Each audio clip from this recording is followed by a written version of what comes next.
What's going on, guys? I hope you had an excellent weekend. I know a lot of my viewers who are in the UK and whatnot are having their weekend coming to an end right now. I know it's a lot later in the day at the time this video is going to be released. But hopefully all you guys and the guys in earlier time zones get to see this video maybe right before you go to bed. Maybe it ends your weekend well, because today we have a super video. I don't really know how long it's going to be, but I'm guessing it's got to be pretty fucking long, considering the fact that I am doing the top 25 most emotional scenes in One Piece. Keep in mind, everyone who's going to get pissed that maybe one of their favorite moments was not on here, maybe they think that I like one of these things particularly more than most people. This is going to be a subjective video, okay? This is going to be my opinion, how I received these moments in the series. I spent a lot of time thinking of every single emotional thing that happened in One Piece. I think I pretty much thought of everything, and then I just did 1 to 25, my favorite, my parts that I reacted strongest to. So hopefully you guys think this is alright. Hopefully I'm not just saying the stupidest stuff you've ever heard. But without further ado, this is going to be a long enough video, so I don't need to be rambling any longer in the beginning than I already am. Let's get right into this shit. Coming in at number 25, we have Luffy hitting the bell at the end of Skypiea. Now, while I will say most people who are a part of this channel already know, I was not a big fan of Skypiea despite it being one of the most favorite arcs of all time. I really didn't like it. I thought it was a little too long. I thought it got a lot of boring a lot of the time, and it kind of got away from the main plot. But the very beginning of this saga, when they were on Jaya having Bellamy just kick the shit out of them pretty much, and then when they talked to the guy saying how he was looking for the Golden City all this time, he couldn't find it, this kind of just was like an amazing way to wrap everything up. We even got to see later on how Bellamy actually got to find out that Luffy did in fact find the Sky Island when his shadow was like shown through the clouds or whatever after he did hit the bell. So I didn't enjoy the arc, but I think that that exact thing where he defeats Enel and then he punches the fucking bell, I think that that is pretty much everything good about this arc. I think it all came down to that, and it was fantastic. For number 24, I have Usopp versus Luffy, and more specifically the end of it, I would say. Now, a lot of people wanted to kill me because I did not put this fight in my top 5 favorite fights of One Piece, but I didn't think the fight was so much as exciting as the end, when Usopp is defeated, Luffy is just sitting there pretty much broken, like, he never at any point in that fight actually wanted to hurt Usopp, and there he is just lying on the ground. He's pretty much lost everything. He says that he can even take the Mary anyway, he doesn't care. Luffy has just never really been that sad up until that point of the series. It also doesn't really hurt that the entire crew is watching, and everyone except for Zoro, who even seemed a little uncomfortable with the whole thing, was pretty much just bawling. I mean, it was just a terrible thing for everyone to watch, despite the fact that they really had to, because of the situation that Usopp had put them in. So yes, while it was close, it definitely had to make this top 25 list. And coming in at number 3, we have the moment at the very end of the Drum Island arc where Chopper looks back and he sees the fully bloomed Sakura tree. A lot of people might not really understand why I put this one on there. Maybe a lot of people didn't have quite the reaction, but I've talked to a few people about it, and they've definitely said it's a pretty important part. I mean, for me specifically, okay, there's only 2 parts in this entire series that I've actually teared up for at all, if anything. One of them I pretty much just straight up cried. That's going to be very high on this list. And the other one is this moment right here. It was just, you know, at the end of the Chopper arc, I think we can definitely say it was a very emotional arc overall. You know, Chopper's entire backstory, Dr. Helaluk, even Dr. Kureha had some interesting plot points. How Chopper could not get over the fact that everyone in his whole life has always considered him a monster. He even thought for a while that the Straw Hats consider him a monster. Even they still do, and that's why they love him, actually. But, so all of this comes down. Chopper just goes from being this super sad kid who really wants to be good, wants to be a good doctor, to finally accepting himself and joining the Straw Hats, and then he looks back as they're leaving. He's throwing everything behind and going to become a pirate, and he sees, like, the final thing that his old master left for him. To me, it was just an absolutely beautiful scene. A lot of people told me they like saw this coming, they knew it was going to happen. I was completely taken aback, okay? The same way Chopper was. I was just like, oh my god, this is the most dramatic thing I've ever seen. I could not believe, I could not help but tear up. So this, without a doubt, had to make this list. Honestly, I thought it'd be higher, but as I was going through this list, One Piece really is a beautiful series, and there are just so many fantastic moments, so it came in at number 23. And at number 22, we have Sanji's backstory, and more specifically, the moment when he is sitting on the lone island with Zeph, and he is really hungry, he's completely out of food, and he looks back, and he sees that Zeph still has this bag completely filled with food. He goes over there, deciding, you know what, I'm gonna kill this guy. This guy's an asshole. It's me or him. I am going to eat this food.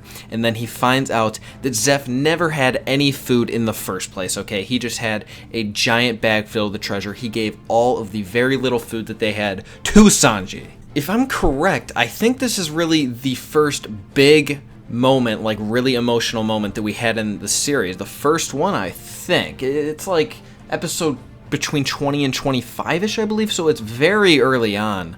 I can't imagine anything before then that was even close to this intense. Like that, when I first saw this, I was like, oh god, like that is just crazy. Wow, Zeph is a complete animal for sure. So yeah, I don't think anyone's really going to be upset that that one's on the list. Seriously, emotional moment for sure.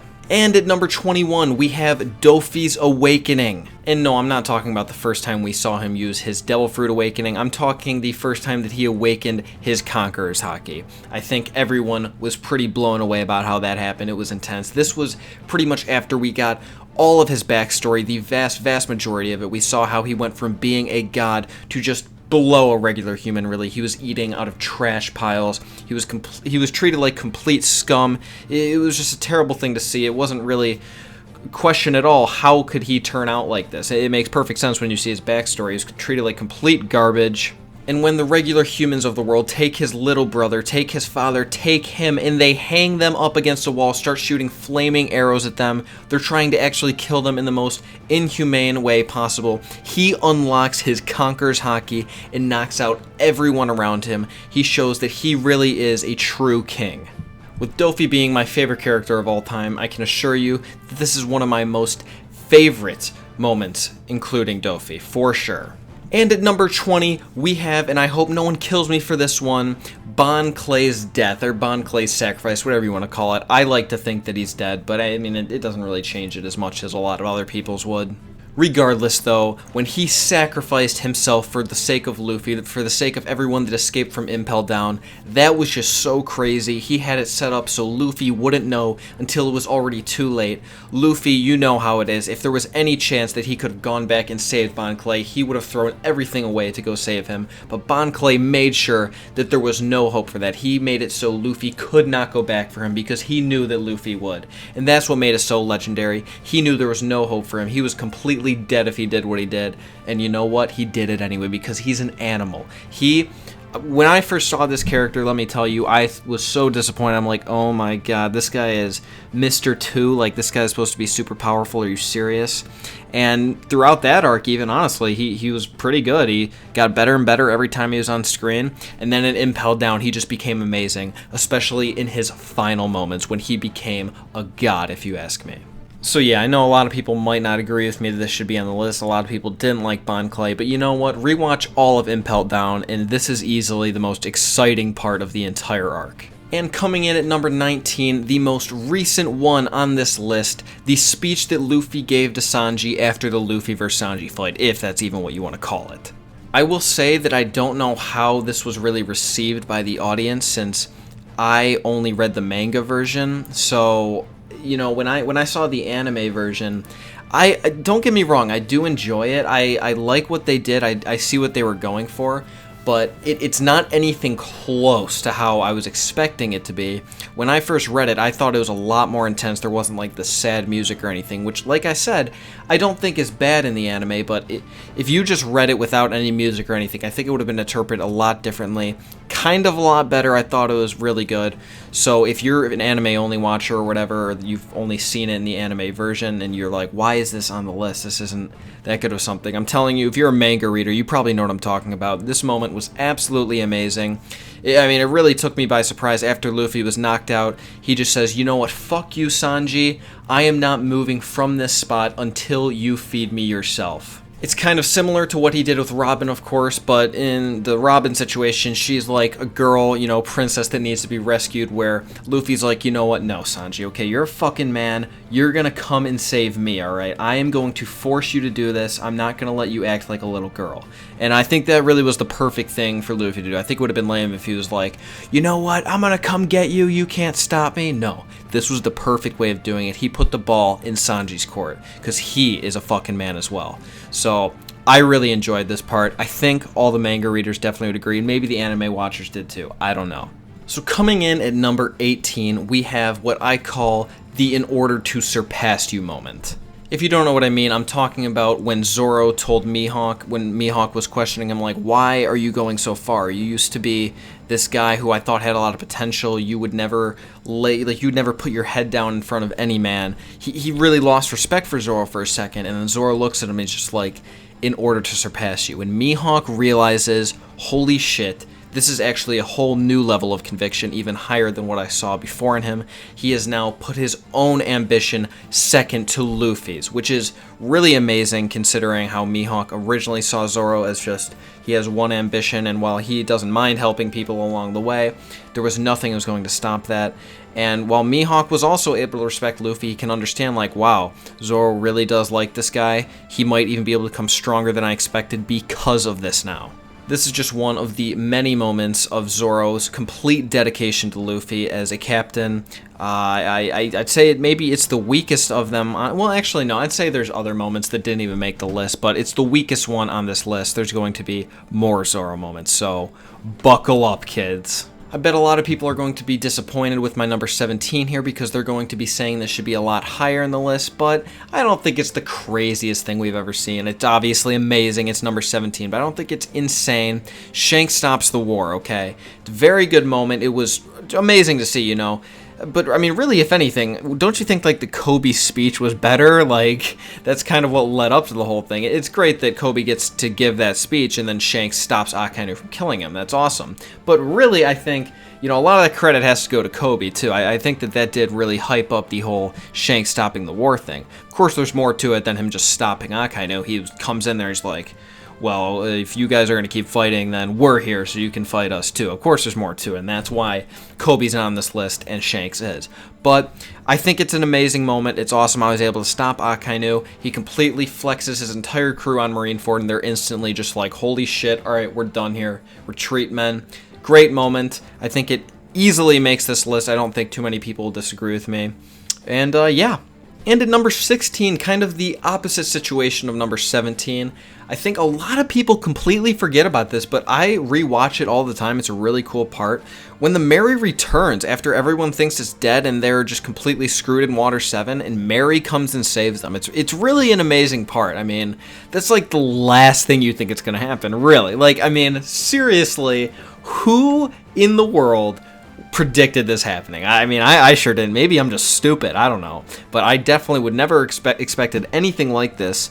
I kind of thought it was stupid, honestly, at first that it happened. But then, like, we find out later that the Mary really is a living thing. So, you know, it makes perfect sense. It's really the harder thing to believe, if anything, is that it was able to manage to get there since it was on, like, the brink of death. So yeah, it really is an amazing moment to end a fantastic arc. I mean, a lot of people would argue the best arc of the entire series. I sometimes would argue the same. It's always between that and Dressrosa. After everything that's happened in Water 7, after so many desperate situations they've gotten out of, it seems like they're in their final desperate situation where there's nothing they can do. Like, what can they do? They were completely screwed. They're like, we're surrounded. We have no ship. We're screwed. What do we do? And boom. Boom. Usopp sees the Mary, he starts crying, he tells everyone to jump in the ocean, they have no idea what he's talking about, everyone just jumps in, and there is Mary. It was just fantastic, really. I think it's an excellent scene, I think it's completely underrated. Alright, and number 15 is a good one. This is one of the most exciting moments ever, I would say. I think it's probably the most exciting of the ones we've seen so far. Super good. The walk to Arlong Park. Okay, I mean, come on, who's going to disagree with me on that? When we first saw this, this was probably the most exciting thing we'd seen in the series up until this point. It was just awesome. After Luffy, you know, tells Nami everything's going to be alright, he doesn't really exactly say that, but that's like the idea that he lets everyone know. He says to, like, Zoro, Sanji, and Usopp, like, let's go, it's go time, we're going to take down Arlong, and they just walk up to this place, okay? This is supposed to be monstrosities of pure power, these mermen, fishmen, whatever the hell they were. They're supposed to be like unbeatable, and they're just walking up there. They're ready to go. Then we see the townspeople are trying to go in themselves, which is kind of its own cool thing. That was pretty interesting that they were trying to do that for the sake of Nami. And then the two guys, Johnny and whatever his friend's name was, Yakuzu or something. I probably am just completely wrong on that. I don't know. I know one of his name is Johnny. They're like, oh, we're not going to let you guys in here. You know, you're just going to get completely destroyed. We just tried going in there. We got our asses beat. But no worries. Those guys are coming. And they're just like, who? Like, who's coming? It's like, those guys are coming. Those guys are complete monsters, okay? They're going to be ones to take them down. They're going to be people that change this world. It's just an excellent moment, okay? This was, like, leading up to the climax of pretty much the biggest arc in One Piece up until that point. So this was, without a doubt, an excellent moment that I think nobody forgets. Coming in at number 14, and honestly, I'm surprised this character didn't get more parts on this list because he just has amazing parts every time he's on screen, really. They're all fantastic, but I think this is definitely the best one, and there are some fantastic scenes on this list, so this is the one that got through. Fujitora vs. Akainu, pretty much everything that Fujitora did at the end of Dressrosa, all starting with how he, you know, bowed down with all the Marines in front of King Riku. That was where it all began with him. I mean, come on. That part was intense. It was like, oh, geez, dude, this is an admiral. He is bowing down to King Riku. Like, that's obviously not something the Navy can afford to do, and that was clearly shown when Akainu calls him and he has a screaming match with Fujitora. And what happens? Yeah, exactly, it's a match, okay? It's not just Akainu screaming at Fujitora. Fujitora starts screaming back at Akainu. Akainu, like, what? I mean, come on, we know who Akainu is at this point in the series, and that's not something you can afford to do. Akainu actually bans him from all government buildings, despite the reverie coming up, and Fujitora said that that's even what he wanted to happen, despite the fact that he was making claims in this exact same arc that he was going to change the world, destroy the warlord system during the reverie. So, how was he going to do that? This was a very important moment. It showed how much of a badass Fujitora was, how much he believes in his ideals and his convictions, and I really just can't wait to see more of him after this. And at number 13, we have Zoe's Sacrifice. And again, this might be one that a lot of people think shouldn't be this high up on the list, even if on the list at all. But, I mean, I was completely taken aback by this. Like, I just could not believe what I was seeing when I first read this. It was unbelievable. After everything we see about what the Minks had to go through, Jack just comes into Zoe and he's like, where's Raizo? They're saying, oh, he's not here, okay. Well, I don't know why you're doing this. We just get this whole thing, like we get this idea that Jack and Kaido's army are just these ruthless monsters who don't really care about anything but hurting people, which is kind of what they do. But, I mean, what we thought it was going on here is that they're just coming in, they want Raizo, and they're saying, well, he's not here, there's nothing we can do, and you're just like, alright, well, fuck you, until we get Raizo, we're just gonna kill all of you, and they go through some serious shit. A lot of people died. Well, I don't know, I think a lot of people died. I mean, technically, we didn't get any confirmation on that, but come on. At the very least, they were all critically injured, especially once they started using Caesar's gases. I mean, it was just a terrible situation, and we're just thinking this whole time, like, God, these people are such assholes. The Minks are just suffering, even though they didn't do anything wrong. They have no idea where Raizo is. That's like the thought in our minds. That's why we're starting to hate Kaido and his army. But then we find out at the end that Raizo was there the whole time. When Kinemon and Momo are shown, not just do they all just, you know, like, bow down, and they're saying, like, yep, Raizo is safe. We have him here. He's good to go. Then, like, the cat and dog completely make up, and it's like, what? I mean, it was such a crazy moment. I think, again, this is a super underrated one. It was fantastic. And coming in at number 12, I'm sure a lot of people expected this to be on the list. I don't think anyone's going to have a problem with how high up it is. Dofi killing Corazon. This was very sad. I mean, I don't like Corazon as much as most people, especially because I think he was actually kind of a shitty brother and he doesn't really understand Dofi in the slightest. But I still did like him, and it was pretty sad. Not even so much that, like, you know, him dying for his own sake, he was being killed by Dofi, his own brother, but, like, more so for Law. I mean, that was pretty intense. You know, Law, like, the only, after he goes from hating every single person in the world, he wants to destroy everything, he meets Corazon. Corazon desperately tries to save his life, and he finally is actually able to like someone. You know, he sees him as, like, I don't, maybe like a brother figure. I don't know. He really respects and loves Corazon, and then he's just killed in the most brutal way while Law can't do anything. He can't even make any noise because Corazon was such an animal. It was really fantastic. After he, escapes from the chest, he's crying the whole time. He still can't be heard, even though he's right next to all of them. And then once Corazon, Corazon is like, oh, I can't die yet. I have to hold on a little bit longer. They're gonna hear Law screaming, and he holds out as long as he can. And then as soon as he dies, you just hear Law absolutely bawling his eyes out, like on levels we rarely see in this series or really any series. It was quite a fantastic moment. For sure. I don't think anyone is going to have a problem with this scene being on the list. And at number 11, we have Robin's backstory, or more specifically, as she is sailing away from Ohara after it's been completely destroyed by the Buster Call.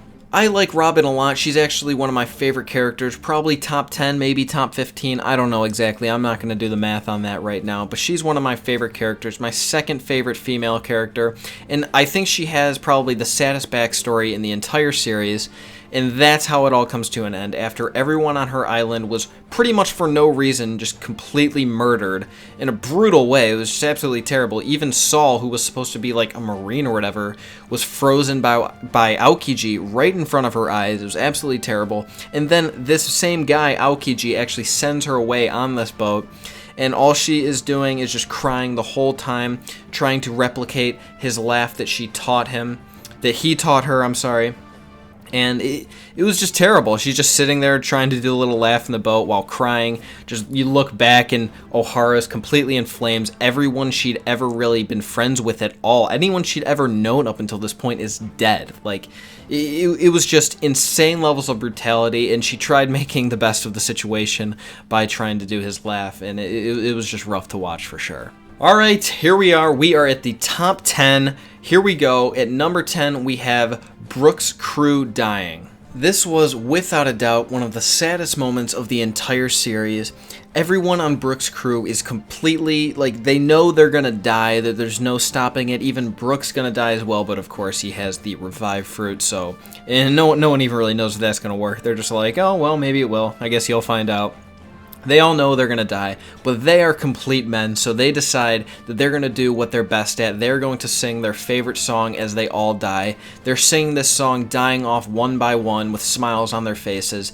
I mean, just complete animals, honestly. Like, we always see in this series, like, the true men are able to smile in the face of something difficult, and these guys did it in a fantastic fashion. Brook was able to be really the last one to die, I believe, with... I don't think he actually really ended with a smile on his face, but it's pretty rough, and then he comes back later, of course, as a skeleton after he has to go searching for his body for a while, so that was quite interesting. And he was forced to stay for, I believe it was 50 years on that ship without any real human contact, so definitely a good part. More specifically, the part where they all die, where they're singing the song, that is the part I'm talking about. Excellent scene. It was crazy. And at number 9, we have I Will Surpass You. Of course, I think you all know what I mean by that. At the end of the Luffy versus Crocodile fight, when he says, I will surpass you, it's really a great response to everything Crocodile had been saying up until this point. He's pretty much just being the classic antagonist, complete asshole. He's always just saying how awesome he is. He's a warlord. Luffy doesn't stand a chance. He's just this small fry. And Luffy just does his best. He keeps coming at Crocodile time after time. And eventually he beats him. He says, I will surpass you, and just completely annihilates him. I don't really think I need to do too much explaining on this one. I think a lot of people agree with this. I think it's actually a lot of people's favorite part of all time, which is crazy to me. But yeah, it was definitely a great part. Coming at number 8, one of the most emotionally charged moments ever. It had a lot of factors going on with it. When Luffy puts his hat on Nami after she's crying and whatnot and begs him for help. And, I mean, it was just fantastic. She has the flashback of him saying, don't touch my treasure. And then she just realizes he put it on her head, despite her being a complete asshole to him, up to this point. She stole his ship. She tried screwing him over in the first few episodes by getting him killed, but he ended up, destroying those guys anyway. She's just kind of been a little bit of a bitch, for fair reasons. Don't get me wrong, Nami's one of my favorite characters. And he just, they're friends, so he's gonna help her. He puts the hat on her head and is like, yeah, I gotta go take care of business. I'll be right back. And boom, he did. We all know how it ends. Fantastic moment. One of the best in the series, if you ask me. And coming in at number 7, another finale to an arc, a final boss kill, Luffy defeating Lucci at the very end of their battle. Of course, everything leading up to this point has a huge part in making this such a fantastic scene. I mean, this is, like I said earlier, one of the best arcs of the entire series. It's very dramatic. This is the final boss, the final kill. It's really unbelievable at this point in the series that Luffy was actually able to defeat Lucci, and he only does it after having flashbacks of both Robin, how, much she needed him, how sad she was up until this point, Lucci being a complete asshole, saying that he is going to stop Robin, chase her to the ends of the earth if that's what it comes to, and he just unleashes the ultimate Gatling gun, like, I would say the best one of the entire series, just completely amazing, destroys Lucci on levels likes of which have never been seen before in this series. I would say this was the best ending for a boss fight ever. I mean, in my top 5 fights videos, Lucci versus Luffy was number 1, and this was how it ended, so definitely not surprising that this was an amazing part. And coming in at number 6, Mary dying, okay? And I know this is going to be a little bit weird for a lot of people, but I personally was not completely taken aback by this. Don't get me wrong, it was absolutely amazing. It definitely belongs on this list as one of the top parts, but I wasn't crying or anything. Like, I mean, I kind of already thought that Mary was gone at this point, honestly, so it had a little bit less of an effect on me. But it was really cool how we find out that Mary really is, in every sense of the word, a living creature to some extent. That was great, everyone is crying, even Luffy is like begging Mary to forgive him, even though Mary doesn't even want him to. Like, Mary's just like, thank you so much for taking me on these adventures. I mean, come on, a fantastic ship. I wonder if we'll ever get to see the Sunny talk in the same way that Mary does. Great scene. Oh boy, here we are, guys. The top 5 of the top 25 most emotional scenes in One Piece, okay? Coming in at number 5, we have Whitebeard's speech about One Piece, or whatever you want to call it, just his final speech before he died. I think it's pretty reasonable to say that this is the most important, the most impactful speech of the entire series. It's given by the strongest man in the world at the time, right before he's about to die. Despite not really being concerned with One Piece, he didn't really want to find it or anything. He knows that it exists based on a conversation they had with Roger, and this was just his last fuck you to the world government. At the very end of it, he says, One Piece does exist, and Sengoku's like, oh man, you bastard, you did not just do that. It's pretty much like Roger's, when Roger said that One Piece was a thing, and that started the whole pirate age. Now Whitebeard is like rekindling that flame, even though obviously it's still strong. There's a lot of people going for the One Piece, as is quite evident by Dofi's speech about the Throne Wars. This really made things crazy. It was a legendary speech, just telling the government why they're wrong, how they're going to be screwed in the end, pretty much that someone's going to carry on Ace as well, who obviously we know is Sabo now. Pretty great. And it's just fantastic. It really puts the government in their place, I think. Up until this point, he had never had any scars on his back. He was just a complete animal, and it was a perfect way for him to go down as the strongest man in the world. And for number 4, we have the entire Zoro versus Kuma scene. Everything that was going on with Zoro and Kuma, from when Zoro first hit him with the Shishi Son Son, that was pretty cool. With how he knocked out Sanji. Sanji had a pretty cool part, but Zoro did decide he was going to overshadow him here. And Zoro just like, I will do anything I can to keep Luffy alive. Please don't kill Luffy. Despite the fact that, like I said, he has his own ambition. He wants to be the greatest swordsman. And Kuma even says, he's like, a man like you with such ambition, why would you give your life for Luffy here? He says that, it's the only thing he can think of to do to protect the crew, because he knows that he cannot defeat Kuma. He's not stupid. He wants to do anything he can to preserve Luffy's life, which once again shows his absolute dedication to Luffy. One of the reasons that Zoro's my favorite character, this kind of scene, and then most importantly at the very end, when he actually decides to just go headfirst into this giant paw bubble thing, whatever, take this absurd amount of damage. Like, we saw how much just a little taste of it did. It, like, completely destroys Zoro, and he just goes into the whole thing and fucking survives it. And when Sanji finds him, he just says, nothing happened here. He's just such a boss. Gotta love Zoro after this. One of the greatest moments ever for sure. I don't think anyone will be surprised about how high this is on the list. Honestly, maybe people will be disappointed that it's not higher. And coming in at number 3, and you know, a lot of people, if you've already or been a part of this channel, if you've been subbed to me for some time now, you probably are thinking, wow, we've gotten this far, it's probably really not going to be on his list. He really does not like this person, he's not going to put it on his list, I can't believe it. But don't worry, despite me not liking this character and actually being pretty happy about this part, it still had a massive effect on Luffy, so it was very important. It changed the plot completely. As an audience, it really hit everyone pretty hard. As much as I wasn't upset with this person's death, I was upset with all the effects that it had, how much it affected Luffy and whatnot. Of course, I'm talking about Ace's death. Yes, like I was just saying, I'm not a big fan of Ace. I'm kind of happy he was taken out of the series because I didn't really like any time he was on screen. But this did massively affect Luffy, which massively affected me because I don't like to see Luffy sad in any way, shape, or form. And neither does anyone else in this series besides maybe Akainu because he's a complete asshole. Yeah, I mean, it was a huge scene, don't get me wrong. I'm kind of happy that it happened because I don't really like Ace that much, and it did further the plot along. It did make Luffy a stronger person, but that's just the thing. It was a very important part. It was an important part for a very important character in the series. I think it definitely had to earn his place at 3rd. And coming in at number 2, okay, we have Kuma separating the crew. I don't think anyone's going to be surprised that this was on the list. I think, if anything, it's the other way around. If this wasn't on the list, I'd be losing my goddamn mind. I must not have seen Sabaody, okay? This was a huge moment. When I first saw this, I could not believe it. I wasn't even close to caught up in the series. I still had a lot to go, and I was like, wow. You'd think, like, this would be the end of the series, pretty much. Like, are you kidding me? We just see, you know, Kizaru for the first time, Rayleigh, these super unbelievably powerful people, and then Kuma shows up, another superpower, and we, at least from what we've seen, find out that he has the ability to just erase people from existence, and we're just like, oh my god, did Zoro actually just die? That's what we think at first. Obviously, once more people start disappearing, we're like, okay, no way. Like, either this is a dream, or they're not actually dead, they're all gonna be back. But it was still crazy. Luffy and really everyone was crying, just like, what is going on? What are we gonna die? Like, what is this? And Luffy just could not handle it. After Robin, the last person, was gone, he's just sitting there, punching the ground like, why could I not be stronger? This is all my fault.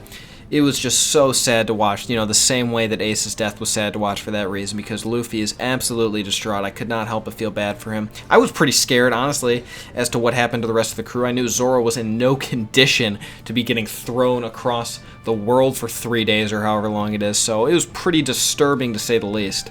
So yes, an absolutely amazing scene that triggered the time skip. I don't think anyone's going to be complaining about how high up this one is. It was just fantastic. And here we go. Wow, this video has been a long ride. We went through a lot of stuff here, a lot of very emotional parts, but I'm pretty sure, especially anyone who has been a part of this channel, already knows what number 1's going to be, because there's no way that it did not make this list. As I was saying earlier, there's only been 2 times in One Piece that I've teared up at all. In this particular case, I actually cried. I want to live, okay? Everyone knows what I mean when I say that. When Robin yells, I want to live. Up until this point, she's been shown to be pretty distant from the crew. She even tries, you know, completely cutting them off, acting like she hates them, acting like she wants them to die. I mean, Robin has, like I said, possibly the most sad backstory, the most horrible backstory in the entire series. It was just so traumatizing. And she's lived a terrible life up until this point. She's believed that she can't really ask for anything. She just has to expect the worst because that's the fate she's been given. Those are the cards she's been dealt. And she can't do anything about it, but then Luffy and the crew just stand up against the world government. They declare war on the world government, okay? Absolutely amazing. And then Luffy says, Robin, you have to tell us right now that you want to live. And she just, like, has all these flashbacks, whatnot. She cannot believe what's happening, and she finally says it. She yells, I want to live. Please take me out to sea with you. I mean, come on. Does anyone really think that that is not the most emotional scene of the entire series? I would really be surprised. I mean, like, that was when I realized that One Piece could very well become my favorite series ever, and of course it did. When I was trying to get through this series, when I had to watch 700 episodes to catch up, I was going decently fast, and then once I got to Water 7, one of the best arcs ever, it started picking up a little bit more. But then once I saw this exact part, when I saw I Want to Live, this was when I kicked it into overdrive and started watching like 20 episodes a day of One Piece, okay?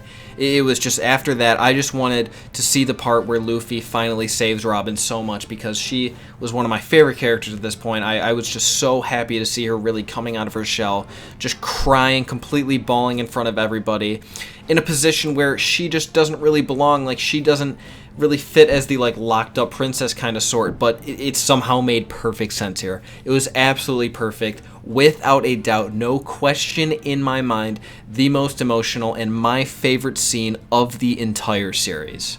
Okay, that was one of the most intense videos I've ever made. It took me some serious time. I hope you guys really enjoyed it. If you did, remember to give it a thumbs up and subscribe if you haven't already. Please let me know what you guys thought in the comments. Maybe have your own top 25 list. That's quite a bit. Maybe more like top 10 or something, top 5. I don't know. Believe me, it'll take a lot longer than you think to come up with all these ideas. First, you have to think like, okay, what is every single super intense moment that's happened? And then you have to actually like break it down in order. It really took me a considerable amount of time, not to mention the actual video making process. It was fun though. So do let me know what you guys think about this. Also, be sure to let me know any ideas you have for future videos I could make, discussion types of videos, different theories, different analyses, or whatever you guys like. I know you've kind of liked some recent videos like that I've done, so let me know. If you've made it this far, thank you so much for watching such a long video all the way until the very end. I hope it was enjoyable for you guys. I hope it's what you were looking for when you come to this channel, and I hope you guys have an excellent end to your weekend.